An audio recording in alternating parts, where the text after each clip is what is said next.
Hi friends, welcome back to our channel. ಹೊಸ ವಿಷಯದೊಂದಿಗೆ ನಿಮ್ಮೊಂದಿಗೆ ಬಂದಿದೆ. ಏನಪ್ಪ ಅದು ಅಂದರೆ ಜಾಬ್ ರಿಲೇಟೆಡ್, ಯಾವ ಜಾಬು ಏನು ಇರ್ತಾ ಅಂತ ನೋಡ್ಕೊಂಬರೋಣ ಬನ್ನಿ.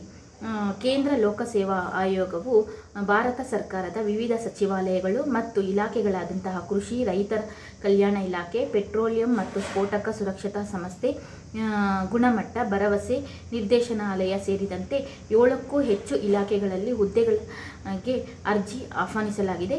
ಆಸಕ್ತಿ ಉಳ್ಳವರು ಹೋಗ್ಬಿಟ್ಟು ಅಪ್ಲಿಕೇಶನ್ನ ಹಾಕ್ಬೋದು. ಎಷ್ಟು ಹುದ್ದೆಗಳು ಖಾಲಿ ಇದೆ, ಯಾವ್ಯಾವ ಪೋಸ್ಟ್ಗಳಿಗೆ ಎಷ್ಟು ಹುದ್ದೆ ಖಾಲಿ ಇದೆ, ಎಷ್ಟು ಸಂಬಳ ಏನು ಮತ್ತು ಏಜ್ ಲಿಮಿಟ್ ಎಷ್ಟು ಅನ್ನೋದನ್ನು ತಿಳ್ಕೊಂಬರೋಣ ಬನ್ನಿ. ಒಟ್ಟು ಹುದ್ದೆಗಳು ಬಂದುಬಿಟ್ಟು 111 ಹುದ್ದೆಗಳು ಖಾಲಿ ಇದೆ. ಸಿಸ್ಟಮ್ ಅನಾಲಿಸಮ್ ಬಂದುಬಿಟ್ಟು 1 ಹುದ್ದೆ ಖಾಲಿ ಇದೆ. ಡೆಪ್ಯೂಟಿ ಕಂಟ್ರೋಲ್ 18 ಹುದ್ದೆಗಳು ಖಾಲಿ ಇದೆ. ಅಸಿಸ್ಟೆಂಟ್ ಇಂಜಿನಿಯರಿಂಗು 1 ಹುದ್ದೆಗಳು ಖಾಲಿ ಇದೆ. ಅಸಿಸ್ಟೆಂಟ್ ಇಂಜಿನಿಯರ್ ನೇವಲ್ ಕ್ವಾಲಿಟಿ ಅಶ್ಯೂರೆನ್ಸ್ಗೆ 7 ಹುದ್ದೆಗಳು ಖಾಲಿ ಇದೆ. ಅಸಿಸ್ಟೆಂಟ್ ಇಂಜಿನಿಯರ್ ಅಶ್ಯೂರೆನ್ಸ್ ಮೆಕ್ಯಾನಿಕಲ್ ಬಂದುಬಿಟ್ಟು 1 ಹುದ್ದೆ ಖಾಲಿ ಇದೆ. ಜಾಯಿಂಟ್ ಅಸಿಸ್ಟೆಂಟ್ ಡೈರೆಕ್ಟರ್ಗೆ 13 ಹುದ್ದೆಗಳು ಖಾಲಿ ಇದೆ. ಅಸಿಸ್ಟೆಂಟ್ ಲೆಜಿಸ್ಲೇಟಿವ್ ಕೌನ್ಸಿಲ್ಗೆ ಬಂದುಬಿಟ್ಟು 4 ಹುದ್ದೆಗಳು ಖಾಲಿ ಇದೆ. ಅಸಿಸ್ಟೆಂಟ್ ಪಬ್ಲಿಕ್ ಪ್ರಾಸಿಕ್ಯೂಟರ್ ಬಂದುಬಿಟ್ಟು 66 ಹುದ್ದೆಗಳು ಖಾಲಿ ಇದೆ.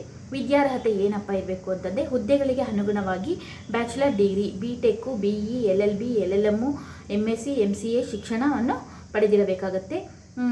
ನಿಗದಿತ ಕಾರ್ಯಾನುಭವವನ್ನು ಸಹ ಎಕ್ಸ್ಪೀರಿಯೆನ್ಸು ಇರಬೇಕಾಗತ್ತೆ. UPSC ಹುದ್ದೆಗೆ ಅರ್ಜಿ ಸಲ್ಲಿಸಲು ಕೊನೆಯ ದಿನಾಂಕ ಬಂದುಬಿಟ್ಟು 1/5/2025. ಅರ್ಜಿ ವೇತನ ಶ್ರೇಣಿಗಿರುತ್ತದೆ. ಎಷ್ಟು ವೇತನ ಶ್ರೇಣಿ ಅಂತ ನೋಡ್ಕೊಂಬರೋಣ ಬನ್ನಿ. ಸಿಸ್ಟಮ್ ಅನಾಲಿಸಿಸ್ಗೆ ಲೆವೆಲ್ಗೆ ಬಂದುಬಿಟ್ಟು ಲೆವೆಲ್ 10 56,100 ರೂಪಾಯಿಂದ ಹಿಡಿದು 1,77,500 ರೂಪಾಯಿವರೆಗೂ ಇರ್ತದೆ. ಡೆಪ್ಯೂಟಿ ಕಂಟ್ರೋಲ್ ಬಂದುಬಿಟ್ಟು ಲೆವೆಲ್ 10 56,100 ರೂಪಾಯಿಂದ ಹಿಡಿದು 1,77,500 ರೂಪಾಯಿವರೆಗೂ ಇರ್ತದೆ. Assistant engineer naval quality assurance mechanical 7ನೇ ವೇತನದ ಆಯೋಗದ ಪ್ರಕಾರ ಲೆವೆಲ್ 7 ಪೆಮೆಟ್ರಿಕ್ಸ್ ಜಾಯಿಂಟ್ ಅಸಿಸ್ಟೆಂಟ್ ಡೈರೆಕ್ಟರ್ಗೆ ಲೆವೆಲ್ 8 47,600 ರೂಪಾಯಿಂದ ಹಿಡಿದು 1,51,100 ರೂಪಾಯಿ. ಅಸಿಸ್ಟೆಂಟ್ ಲೆಜಿಸ್ಲೇಟಿವ್ ಕೌನ್ಸಿಲ್ ಲೆವೆಲ್ 11 67,700 ರೂಪಾಯಿಂದ ಹಿಡಿದು 2,87,700 ರೂಪಾಯಿ.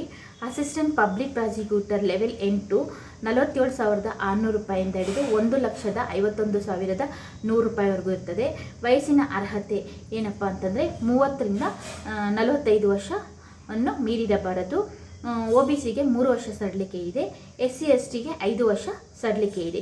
ನೇಮಕಾತಿ ವಿಧಾನ ಹೆಂಗಪ್ಪ ಇರ್ತದೆ ಅಂದರೆ, ಲಿಖಿತ ಪರೀಕ್ಷೆ, ಸಂದರ್ಶನದ ಮೂಲಕ ದಾಖಲೆಗಳ ಪರಿಶೀಲನೆ ನಡೆಸುವ ಮೂಲಕ ಆಯ್ಕೆಯನ್ನು ಮಾಡಿಕೊಳ್ಳಲಾಗುತ್ತದೆ. 1 ಅಥವಾ 2 ವರ್ಷ ಪ್ರೊಫೆಷನ್ ಅವಧಿ ಇರುತ್ತದೆ. ಲಿಂಕ್ ಬೇಕಾದ್ರೆ ನಾನು ಡಿಸ್ಕ್ರಿಪ್ಷನ್ ಬಾಕ್ಸಲ್ಲಿ ಕೊಟ್ಟಿರ್ತೀನಿ. ಆಸಕ್ತಿ ಉಳ್ಳವರು ಹೋಗ್ಬಿಟ್ಟು ಅಪ್ಲಿಕೇಶನ್ನ ಹಾಕಿ ನಮ್ಮಂಥವ್ರನ್ನ ಪ್ರೋತ್ಸಾಹಿಸಿ ಅಂತೇಳ್ತಾ ಈ ವಿಡಿಯೋ ಮುಗಿಸಿ ಟೇಕ್ ಕೇರ್, ಬಾಯ್ ಬಾಯ್. ಈ ವಿಡಿಯೋಸಲ್ಲಿ ಲೈಕ್ ಮಾಡಿ, ಶೇರ್ ಮಾಡಿ, ಕಮೆಂಟ್ ಮಾಡಿ. ಮುಂದಿನ ವಿಡಿಯೋದಲ್ಲಿ ಸಿಗ್ತೀನಿ ಫ್ರೆಂಡ್. ಟೇಕ್ ಕೇರ್, ಬಾಯ್ ಬಾಯ್.